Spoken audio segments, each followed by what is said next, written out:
I'm loving the t-shirt check shirt combo. That's going to be my lumberjack. Yeah, exactly. I'm slipping into my winter wardrobe shortly. Still got Oh, the the last remnants of flannels. holiday gear, I know that looks very summery. It doesn't looks it? very August Yeah, just in the very August. gloom Yeah. of early November. This is my engagement Baggy. shirt. Oh, it's your engagement shirt. That's Yeah, exciting. nice one. Congratulations. Thank Happy you. memory shirt. Very nice. Well, shall we do this in our lumberjack and engagement shirts? Should we go? Yeah. Let's make it happen. So I'm really excited about today's, and this is a topic. It's a geeky topic. It's It's something a geeky I can podcast, remember. mate. It's a pretty geeky podcast, but this Pretty geeky is podcast. this is geeky. Great. Welcome everyone to She Changed History. Whoop, whoop. I'm Simon. I'm Vicky. Introduction's done. Let's introduce this That's all week's. we need.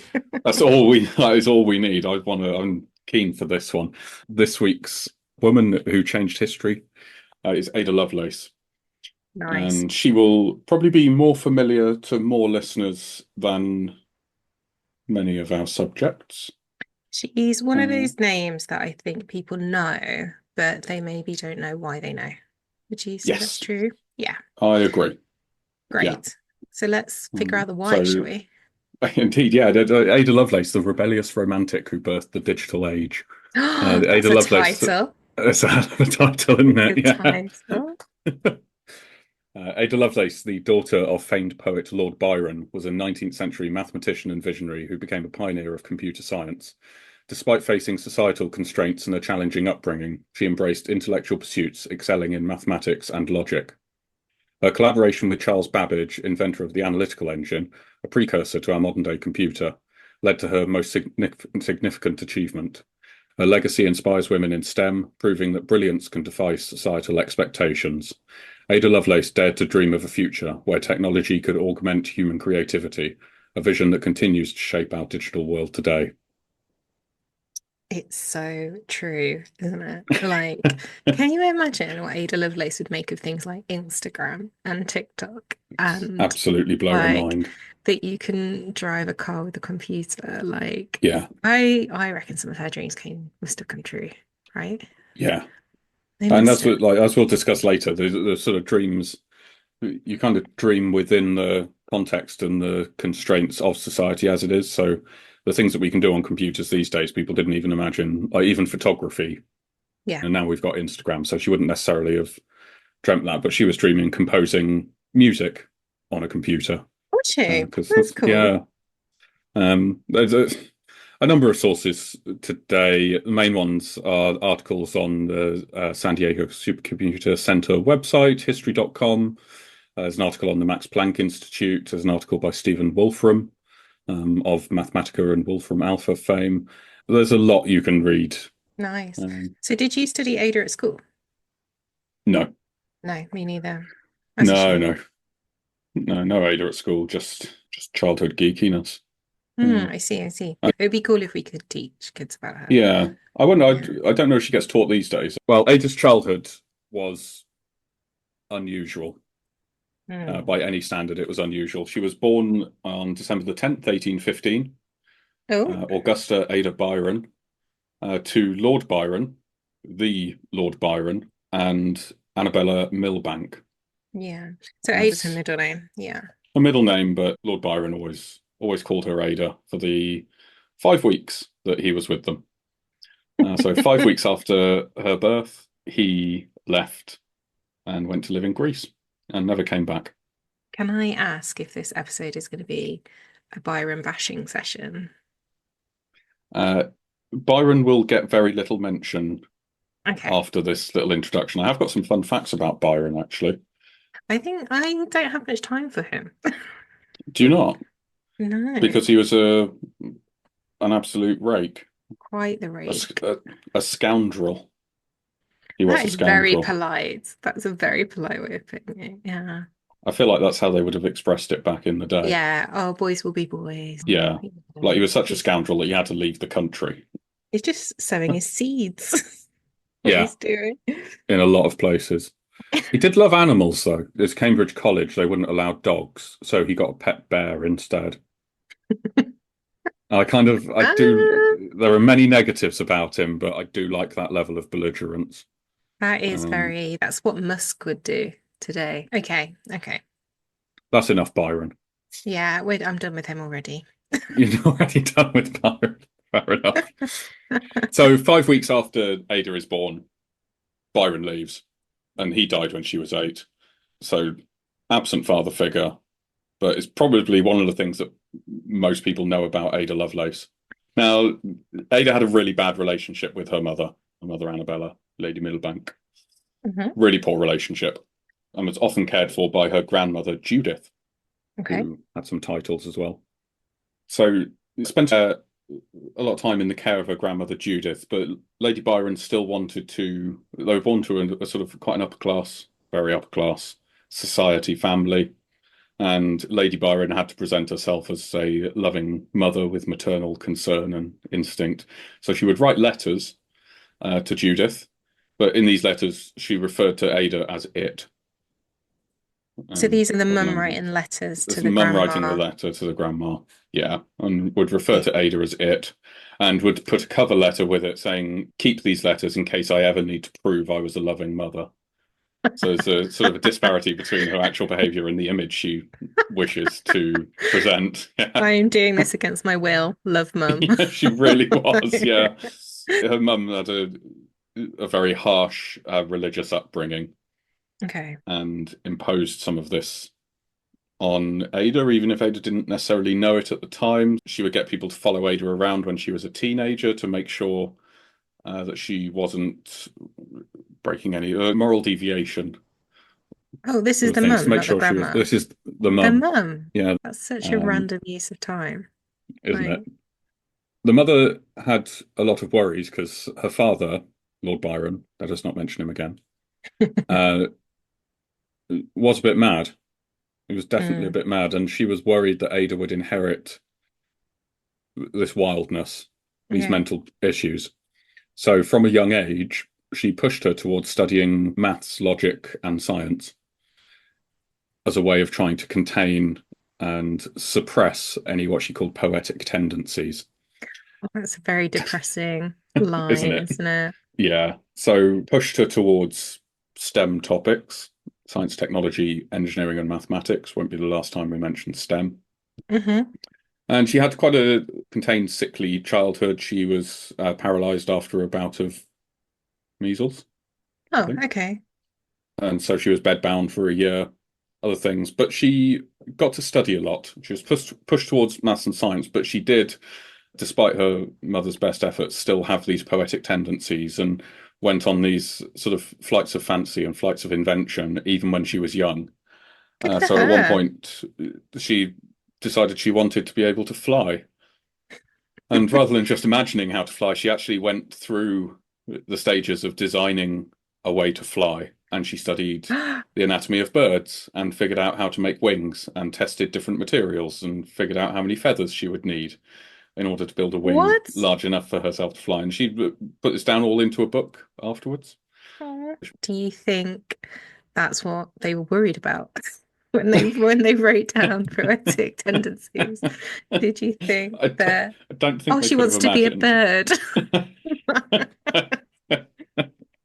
I think it goes beyond poetic tendencies. Yeah. She surpassed any poetic tendencies, yeah. That's pretty cool though. And it does have that childlike wonder about it, doesn't it? Like, It I really want to be a does. bird. Yeah, Yeah, definitely. And then, of course, everything that flies must have feathers. That's such a obviously. logical Yeah. leap, isn't it, for a 13, 14-year-old? I love it. But already at this stage, she was combining these sort of hard sciences in maths, logic, Mhm. and adding in a creativity as around them as well. So less of a pure mathematician. I'm going to go into some sort of geeky side streets Here along for it. here. Pure mathematics is sort of the pursuit of mathematics for mathematics' sake.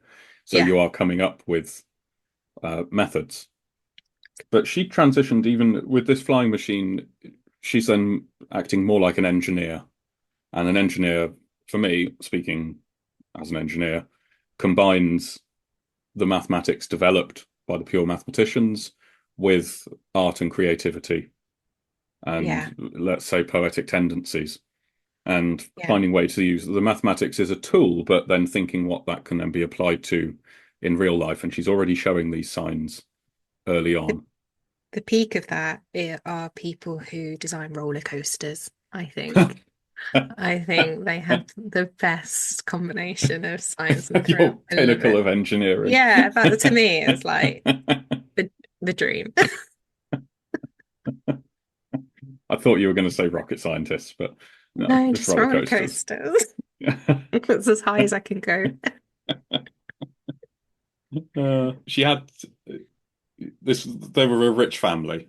They were well-to-do, high society, rich family. So she had private tutors and very unconventional upbringing, tutors for particular things, looked after by her grandmother, sort of in many ways a typical Victorian upbringing, very strict in some ways, but with an unusual amount of intellectual freedom, Do you have any and brothers and inspiration. sisters? It sounds quite lonely.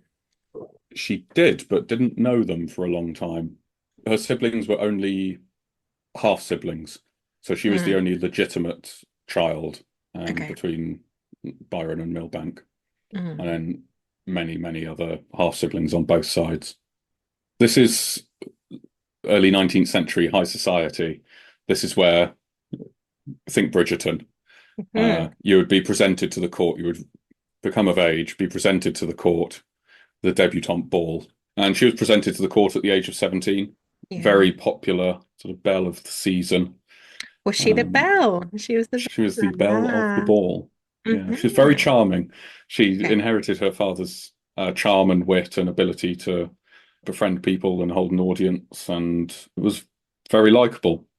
Sweet. Um, she liked to dance. People appreciated her intellect. So she had not just the education and facts to go with it, but also intellectually, she was strong, witty, sharp, fast, a real thinker. I'm saying it doesn't surprise me with that background. Like you're taught, aren't you, to speak to adults? And I think Hmm. so then being debuted to a room full of fully fledged adults, Hmm. you must be one step up, right? Yeah, it's a sort of training, and it's something It is a pastoral and skill, and it's a skill that yeah. comes with practice. It's not there is obviously some natural element to it, but Hmm. it requires confidence, and confidence requires practice. So, Yeah. yeah, And so much of that natural element is actually developed in the really early years, okay, as a child, interesting. and Yeah. the influence that you get then. And that can give Mhm. you a sufficient head start that you carry that head start, If she was with her grandmother, and a team of um, private tutors. of course she's going to Yeah. be charming. Yeah. And most people described her as being dainty, Okay. um, and lovely, although one fellow, John Hobhouse, who she didn't initially get on with, but they did later become friends. She'd been taught by her mother to dislike all of her father's friends, of which he was one. Uh, Classic. yeah, he described her as a large, coarse-skinned young woman, but with something of my friend's features, particularly the mouth. Oh, coarse Not skin, so specific. coarse-skinned, isn't it? So, Yeah. They did later become friends. okay. So she's this sort of charismatic, intelligent young woman. And at the age of 19, she becomes a countess following her marriage to William King, who is the Earl of Lovelace. So this is where she Ah, changes, her name becomes Ada Lovelace. the greatest name of all time. Ada Lovelace. It's Beautiful amazing, name. isn't it? Love it. Yeah, absolutely. She does fulfill this societal role, this expectation of a, the trajectory for upper class society women at this time is you Yeah.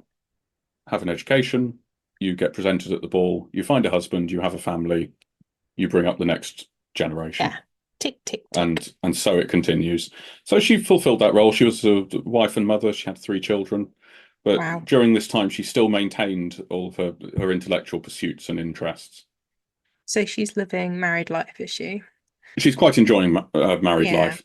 And Hmm. her education in her early years, yes, she had all of these STEM things, but she also got educated, as you would expect, in music and literature, philosophy, Oh, so it was and like all of this. well-rounded. It ended Yeah. up being quite well rounded. Hmm. And this gave her sort of a really holistic perspective on things, and it was unusual to have that combination for a woman in the Victorian times. Hmm. Embraced sort of self-directed learning. She was just enthused by learning and Oh, intellectually interested, and was fortunate to have many mentors and other acquaintances. yeah. People she was introduced to: Andrew Cross, Sir David Brewster, Charles Wheatstone, Michael Faraday of Cage fame. She even knew Charles Dickens. One of her tutors was Mary Somerville, Oh, yeah. who is definitely a topic for another day, another podcast. She was first honorary female member of the Royal Astronomical Society. Wow. So she herself Yeah, we was can do a her. very impressive woman, and she was one of Ada's tutors. So she had all this inspiration. I bet she was just buzzing. I bet it was just Yeah, so exciting. Yeah. yeah. And at the age of 17, even before she was married, she was actually introduced by Mary Somerville to a fella called Charles Babbage. Mhm. So Charles Babbage was a mechanical engineer and mathematician Okay. who was working on developing initially something called a difference engine, which he later turned into his analytical engine. Optical engine. What does that Analytical mean? engine. So I'm going to talk about computers briefly. Okay. Yep. And these days, you look at computers and you just see a microchip and a screen, and it does something magical Yeah. happens, and AI talks to you. And then you get Um, mad when AI doesn't and then, tell you the right answer, and yeah, then yeah, you throw it out the window. Yeah. that's it. Because this amazing thing that basically society at large has done nothing to build is now furious when it isn't perfect within the first couple of years of us Yeah, discovering it. me. Society is It's, me. Yeah. yeah. If most people, I would guess, when asked about first computers and the history of computers, would think of Alan Turing, Yeah, famous for I building a would. computer during World War II Hmm. that cracked the Enigma code. Yeah, of Alan course. Turing himself was inspired by Charles Babbage and Ada Lovelace. Oh, that's a cool fact. Come Cool, isn't on, it? that's Yeah. amazing. So Babbage and Lovelace are working 100 years before Alan Turing Turing. came along, Yeah. before the first proper computer, as we would imagine it today, was built. And Mhm. computers are just switches. There are lots and lots and lots of switches. And those switches allow, these days, it's electricity to pass on a particular path. And that electricity going one way then flicks some other switches, which changes the way that the electricity goes. And Mhm. those electrical signals, you can create arrangements of them, setups of them that allow you to say, if this is true, go this way. If it's false, go this way. And that combination of the true or false, these days represented in binary, allows us to then write ever more complex programs, algorithms, for calculating 2 plus 4, Yeah. or for displaying a web page, or coming up It's with such a AI. simple concept, isn't it? Like on or off, yes or no, true or false. And then Yeah, entire worlds are built on that. worlds. I Yeah, love the simplicity versus complex juxtaposition. I yeah. love it. So cool. It's fabulous, isn't it? And so the difference engine was essentially a calculator. It was a Yeah. mechanical calculator that would do operations on numbers. You had an input. It worked on punch cards. Punch cards, which actually, a similar concept. My mother and father used punch cards in their early years working with computers, when computers were the size of a room, and you would put these punch cards in, and that's what the program was stored on. That's what the data was stored on. And Babbage had punch cards. So it Hmm. would read a number, read the operation, go through. And it was mechanical switches. The analytical engine that he designed, but unfortunately never got a chance to build, was a digital mechanical. So it did use some electricity, but Hmm. just through these switches was able to have conditional logic. So it could have if this, then do something. It could have loops, recursive loops, where you go around and perform quite extraordinary things for the time, had he been able to make it. It's the sort of the first computer that's made that would have been considered what's called Turing complete. And so it could have been programmed to do anything that a computer now does. Oh, It I was see. a legitimate, proper So it had design the for a computer. base. It was like a Yeah. foundation. So did he Well, teach Ada? What was their relationship? he and Ada met when she was 17 and got talking about what he was working on. He was working on the difference engine, the analytical engine, and she was just fascinated, inspired, amazed by the potential that she saw in this machine. That Babbage had come at it from a mathematical point of view. He wanted to have a faster way of doing very difficult calculations. There are so many Okay. calculations that are done these days by engineers that happen in design software that the software just deals with. Back then, if you wanted to design something, you had to manually do each calculation. If you wanted to Right. know if your bridge stood up, if it would stand up in particular weather, if it would carry a weight, if your crane would work, if water would flow in a particular way in a pipe, the pressure difference, all of these things, you had to do those calculations by hand. And those calculations are very complicated and they take a long time to do. Babbage was working on it as a way of speeding up numerical calculations. He was all about the efficiency. He's like, get All this about quicker. all about the efficiency, all about the numbers. Mhm. Ada came along and had a completely different view.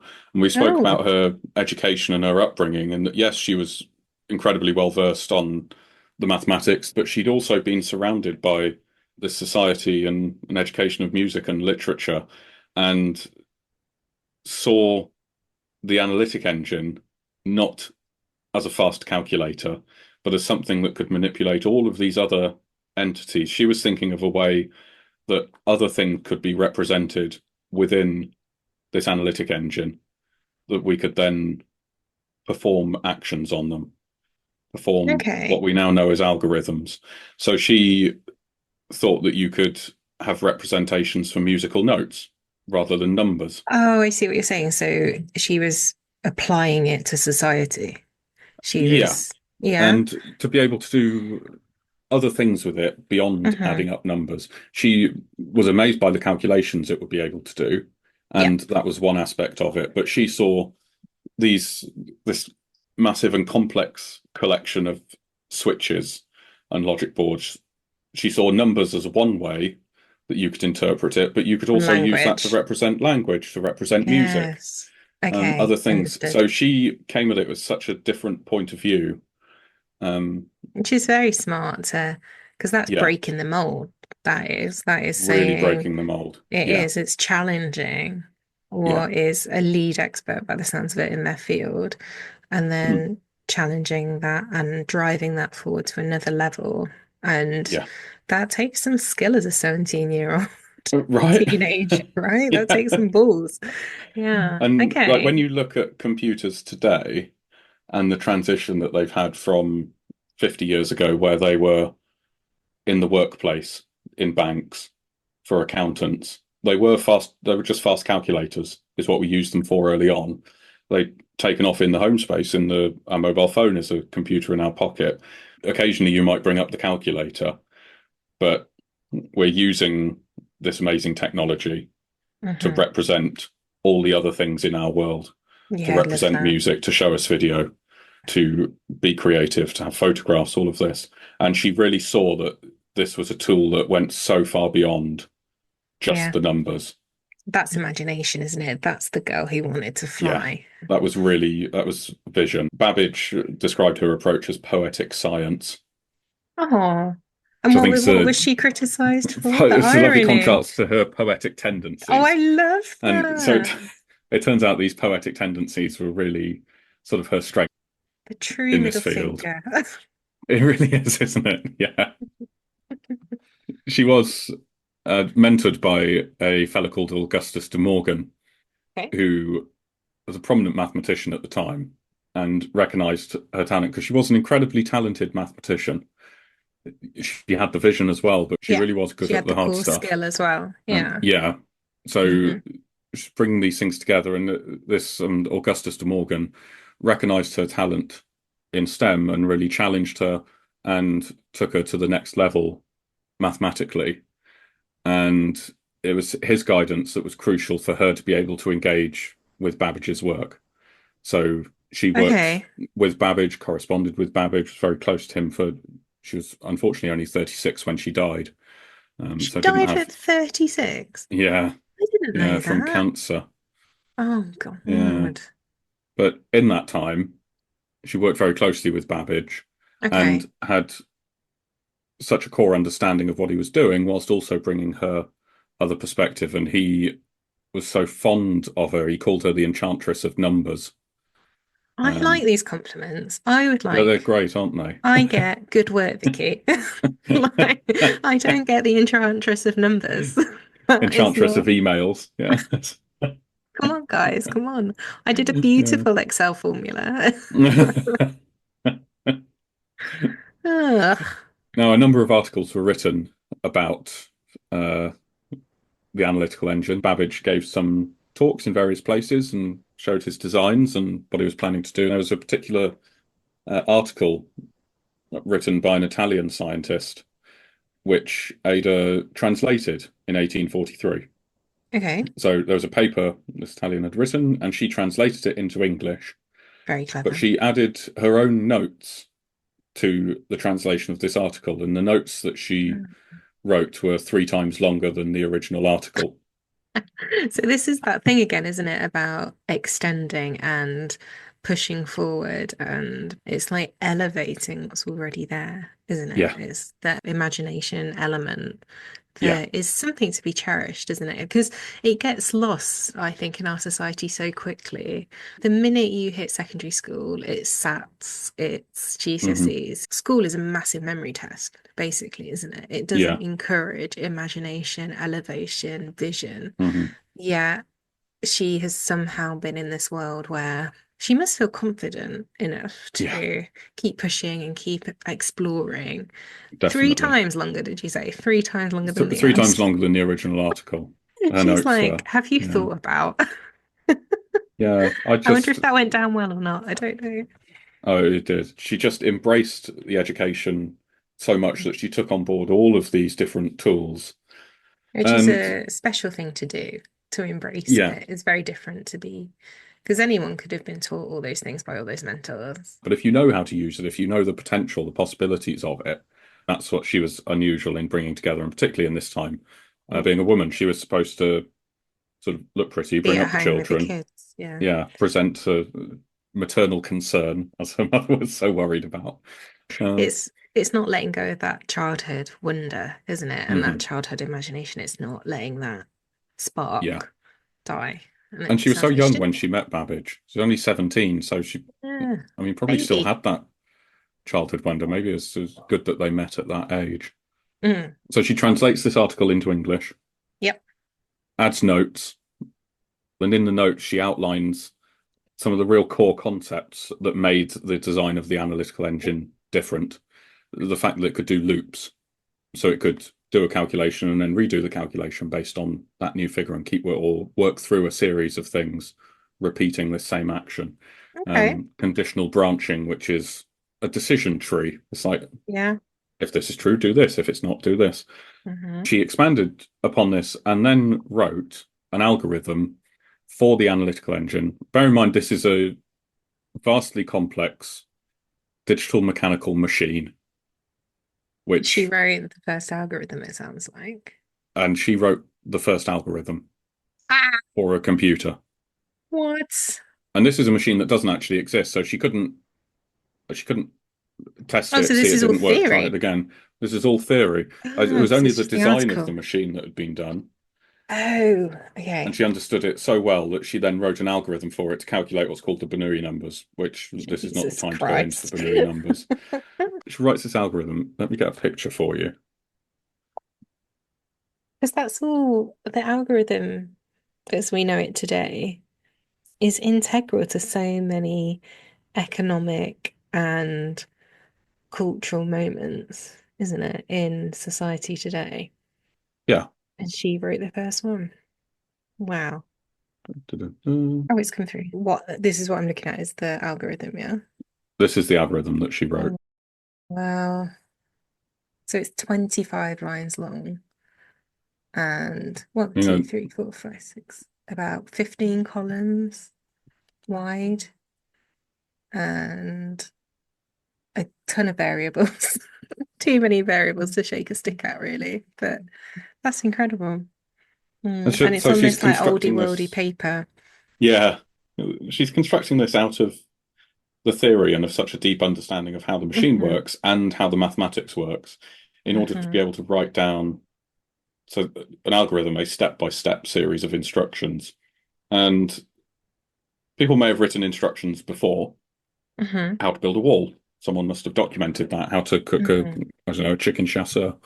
A recipe can be seen as an algorithm, but this was the first algorithm written for what we would consider a computer. So I can see here it says 2 + 1 = 3, which I find very reassuring. That's that's about the level I'll tap out at. Yeah, that's I'm Yes. good now. Thanks, Ada. Thanks. Very exciting. Yeah, and not how So I thought it would look. You know what I mean? I was thinking no, equals and then like an Excel formula. Oh, it's more and complex. Yeah. well, no, because these days we look at programming and we program in programming languages. We use words, we use symbols to represent things. So this is the structure of the algorithm, how it would have worked on the punch cards. It's a series of holes. Okay. So in the notes, she wrote this, and her and Babbage may have worked together on it. She published it. It is widely recognized as the first algorithm for a computer, and she was Mm. applying this to the scientific. This was a scientific algorithm Okay. for calculating the Bernoulli numbers. Useful, Hmm. complex. Um, Well, she wrote the notes on the sheet of paper. She had that idea, and yeah, she had the leverage, the influence, the persuasion to bring other people on board with that idea. People like Babbage who had that experience. 100 years before the next actual sort of working computer Yeah. that came along, and before we would recognize an algorithm as we do today. Yeah. I think it's a Um, really good differentiation. It took 100 years to get from Ada to Turing, but then in the last 5 years or the last 10 years, yeah, we've gone um, from no AI to Gemini. it's exponential, isn't it? The Yeah. change, but it had to start somewhere. Hmm. Yeah. And Hmm. this one of the very early programming languages, which was actually developed by the US Department of Defense, was named after her, Ooh, fun. named Ada. Ada. Ada. Yeah, she died at the age of 36, unfortunately, Hmm. from uterine cancer, and it's pretty devastating because the work that she'd achieved in just those, we're talking 19 years since she met Babbage and she died, so like she'd only been working on these things for half of her life, and Okay. what she maybe could have gone on, Because it yeah, feels like she had the inclination and had the spirit and the mm, drive and the ambition to. she really did, So, yeah. yeah, it's sad. Her work was initially overlooked and sort of lost for a bit, but was Okay. rediscovered in the mid 20th century with the rise of modern computing, Hmm. when she was recognized as a pioneer of computer science Mm, and just a real visionary, decades and decades ahead of her time. She was yeah. in a territory that at the time didn't exist. She wasn't expanding on an existing field. She was at the absolute forefront of recognizing this revolutionary technology. And Yeah. when you said about the 20th century, I bet there's a link between her and Grace Hopper, who um also designed a computer language. You know Grace Hopper? I love Grace Hopper. I think she's the one of the coolest ladies in her little navy uniform with her massive hat. And then she's like, I'm just going to create this program for you boys. Don't you worry about it, mate. I love it. And then she refused to retire, which I also adore. So the sort of link between them, so they didn't personally know each other. Yeah. Um, so Ada Lovelace is recognized as writing the first algorithm intended to be executed by a computer. Okay. Grace Hopper designed the first what's called a compiler, and a compiler is one of these fundamental things that makes it possible to program in the way that we do today. If you look Ah, at a programming language these days, we write words, and we those do. words then do an action. If you go in, like even just in Excel, you might equal sum or VLOOKUP or something. That VLOOKUP isn't doing anything. That is then being label. translated into something the computer understands. And it's a compiler that takes a way that we can easily understand it and turns it into the thing that computer can Yeah, understand and run. And so that really just plays into Ada's idea that we can have computers representing things other than the true or false numbers. or just the Yeah, numbers. Yeah, Grace Hopper was incredible. I think we should do an episode because she's got Yeah, such a strong story. yeah. Yeah, Oh, it's amazing absolutely. because I think she came up with COBOL. Yeah, She she did. developed, Yeah, which yeah, is yeah. a That was the yeah, language or something, the program that she yeah, developed. yeah. Was Yeah. still used. So Ada today is not as well known for what she does as I think she should be because I'm absolutely in love with the woman. Yay. I think she's incredible. She combines all of my own interests and did it at a time when And she that was was, Belle of the Ball. and she was Belle of the Ball, which I was also Belle of the Ball. So we've got so much in Yes. common. Yeah. But she just bucked the trend so much. She bucked expectation of society. And I think is really important. Something I take from her is like looking at CEOs of companies or women in politics and things. And the best person for the job isn't necessarily the one with the most technical skill. And she had an exceptional sort of mathematical and technical skill, but brought such a different point of view onto what this machine could be, what it could mean for society, what it could be used for.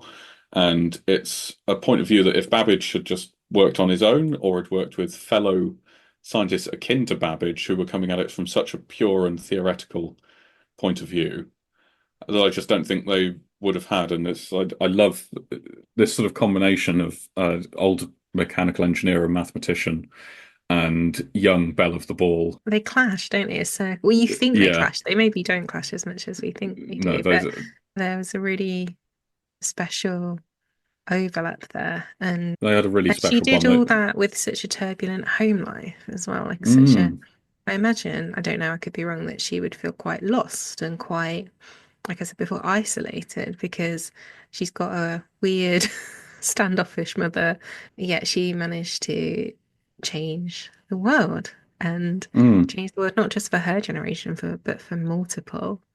It's so inspiring and cool. So And these days we have Ada Lovelace Day, celebrating okay, women in STEM. yep. There's the Lovelace Medal, awarded by the British Computer Society. Is there? Yeah. Oh, There's the Ada Lovelace Institute, which researches ethical AI, strong. and myriad other awards, things that have been named after her. She is getting more and more recognition. Yeah. And even though like it's difficult to put what she did into a modern context, and like she didn't invent Instagram, she wrote this Hmm. algorithm, and it was so unexpected Yeah. and abnormal for someone from her background and her gender Yeah. to be able to do it. I think should serve as a real sort of inspiration. And it's like that alternative point of view you've got. Be proud of that. And Absolutely. The rebellious romantic. That's so apt. That's such a good isn't that great? terminology for Yeah. what it was. Yeah, absolutely. I haven't Yeah. really got a conclusion other than enjoy learning, be Yes, that's imaginative, such a huge takeaway. embrace it. Embrace learning. Um, And that's what we're doing here, isn't it? Look at us like doing all this research. And I don't know about you, but I love researching these women and I mm, love discovering and going down all the rabbit holes and learning yeah. about the context of where these people were and, like you say, the expectations that they were put into. So, in our way, we're like our own mini Adas, aren't we? We're like our own mini poetry we're doing. Flip a neck, I'll take that. Yeah. Mini Adas right here. Yeah, I love Vicky, it. the enchantress of podcasts. Thank Yeah. you. Oh, finally, the credit I deserve. Yeah. So that's Ada. There's a lot more to say. There are many other episodes we can do. We need to do one on Grace Hopper. We need to Correct. do one on Mary Somerville and see how these amazing women overlap, maybe not in time, but in their approach and the way they bucked that trend. We And should come I've back and do just, another episode. Is that what you're saying? we should come Let's back do and do it. another episode. Yeah, I'm going to spend the rest of my afternoon fanboying over Ada Lovelace. Yay. So Love it. thank you for listening. Thank If you you. enjoyed it, please like, subscribe, and give us a rating. That would really help. We also have the Facebook group. Please join that because there's lots of people sharing amazing women on there as well. And it's a really fab little community we're setting up. We have Insta, we have YouTube now. We have Oh, we've got videos on YouTube, YouTube. Oh my God, we're doing it all. So yeah, yeah. thank You can you. see And Vicky's fabulous lumberjack outfit. and Simon's engagement dress. Why not? Yeah, thanks for joining us and come back for the next episode. Thank you. See Thank you you. soon. Bye. Bye.